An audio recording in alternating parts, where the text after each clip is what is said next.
There once was a boy, not famous nor feared, just a boy with too much wind in his bones.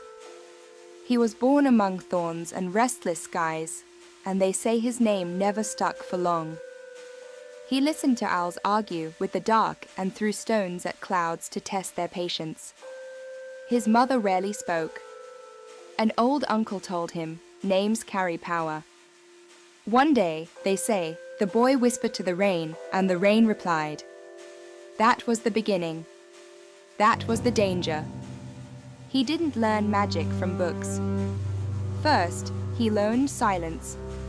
Silence taught him that power begins not with speaking, but listening. A witch by the stream gave him a name, one that curled like roots in the earth. They say she saw something burning behind his eyes and called him Jed. He could have stayed in that valley, a small wizard, healing sick birds and boiling herbs. But the wind had other plans. When he left, the world didn't notice. Only the trees leaned slightly toward him, as if whispering, "Go." He arrived at a school where magic was as thick as stone, where boys wore pride like armor and words could shatter glass. They say he was gifted. Too much, too fast. But gift without humility is a storm with no anchor. And so, hungry to prove himself, he opened a door that should have stayed shut. From it, something slipped through. It wasn't a creature. It wasn't even a name. It was a shadow, and it knew his. He ran. From island to island, spell to spell. But a shadow doesn't need legs, only fear. He met dragons.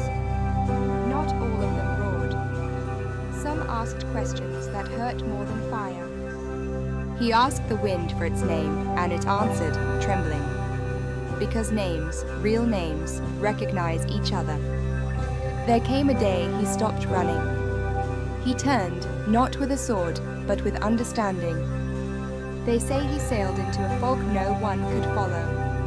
And when he returned, something in him had changed. He had seen the shadow, not as enemy, but as mirror. And mirrors don't lie. They say he named the shadow, and in doing so, named himself.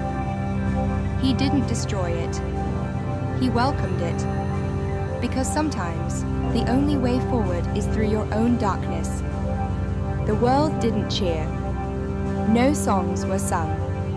But something deeper happened. The silence between things began to heal. He returned not as a conqueror, not as a saint, but as someone whole. They say he could still speak to birds, but now he listened more than he spoke. The boy with too much wind in his bones had become a man of stillness. And though no one ever confirmed if the story was true, the name Jed still echoes in forgotten places.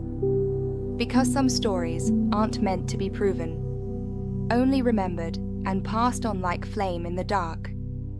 Not my finest tale, perhaps.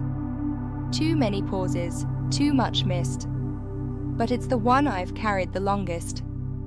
And now, I leave it with you. You've heard the tale now. Maybe it matters. Maybe it doesn't.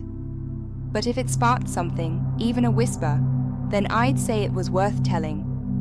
The Wizard of Earthsea by Ursula Guin.